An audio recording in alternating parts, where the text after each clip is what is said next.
Shalom saudaraku, jumpa lagi dengan saya Pendeta Andreas Sinaga.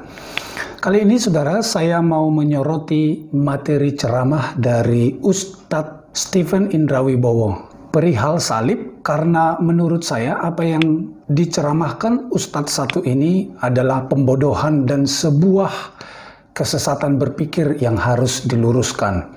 Silakan saksikan videonya dan ada 3 tanggapan saya. Saya cuma mau tanya satu hal. Ya kan, pendeta kamu hadir nggak? Hadir. Ini pendeta kamu, ya. Pak, waktu Yesus disalib ya, meninggal ya, salibnya ngadep kemana ya Pak? Itu jemaatnya langsung mempertanyakan loh. Pendeta macam apa nggak tahu Yesus mati ngadep mana? Jangankan pendeta, iya, yang nulis Alkitab aja nggak tahu Yesus mati ngadep kemana. Kita tahu Yesus mati ngadep kemana, salibnya. Dan waktu ditidurkan pertama kali dimiringkan ke arah mana juga kita tahu. Mereka nggak akan itu, mereka bilang salibnya dipanjat pakai tangga. Nggak ada cerita seperti itu. Manuskripnya bukan dipanjat, tapi salibnya yang dirubuhin. Dan kita tahu salibnya. Nah kalau itu dia bisa jawab ke pertanyaan kedua. Ganti pertanyaan, ini terlalu susah. Oke, waktu diturunin nih, ya. Nah, itu salibnya gimana ini ya? Nah, dia nggak bisa jawab lagi.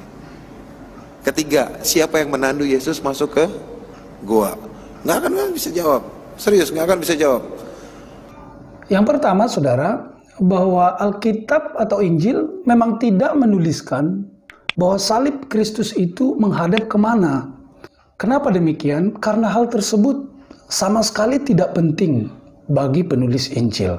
Sebab ajaran Yesus tentang ibadah atau penyembahan tidak lagi membutuhkan kiblat. Bahwa Allah atau Tuhan Yesus itu bersifat omnipresent atau Allah Maha Hadir.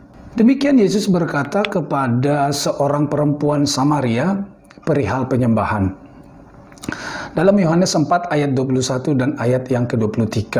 Kata Yesus kepadanya, "Percayalah kepadaku, hai perempuan, saatnya akan tiba bahwa kamu akan menyembah Bapa bukan di gunung ini atau bukan juga di Yerusalem." Maksudnya bahwa penyembahan seorang Kristen itu tidak lagi membutuhkan kiblat. Allah itu bisa dihampiri kapan saja, di mana saja, oleh siapa saja, dan dalam keadaan apa saja. Yang kedua, perlakuan terhadap salib Kristus itu tidak menjadi sorotan penting bagi penulis Alkitab. Yang penting itu ialah peristiwa salib itu sendiri, bukan materialnya. Kenapa kamu tidak sekalian berkata, setelah Yesus disalib, maka salib itu diambil oleh seorang yang bernama Ustadz Stephen Indrawibowo dan dijualnya di online shop? Kenapa nggak sekalian begitu saja? Artinya apa? Apapun yang terjadi terhadap material salib itu tidak penting bagi kekristenan. Yang penting ialah peristiwa Yesus disalib sebagai penebusan bagi dosa umat manusia. Tentu yang mempercayai karya salib itu. Jadi kamu mau apakan juga material salib itu sama sekali tidak berdampak bagi keimanan kami. Mau itu dijadikan palang pintu, mau dijadikan kayu bakar, mau dijadikan panjat pinang, kami tidak akan pernah mencari material salib Yesus.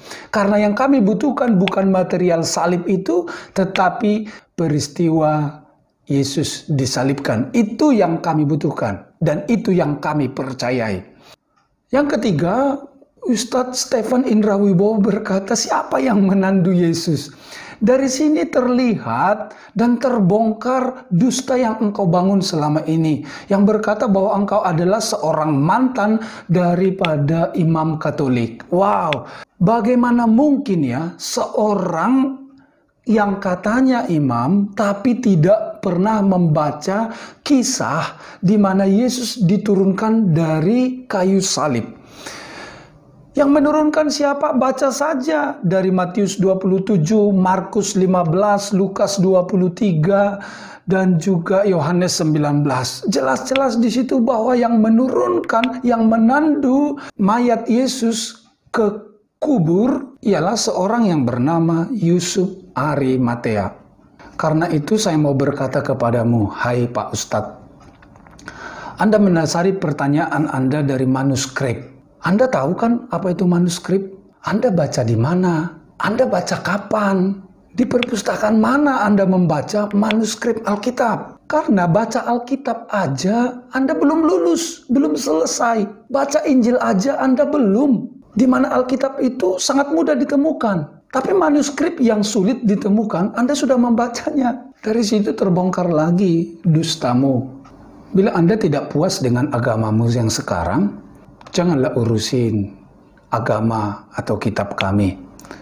Hal itu membuat Anda terlihat lucu, tapi juga sekaligus terlihat sangat bodoh.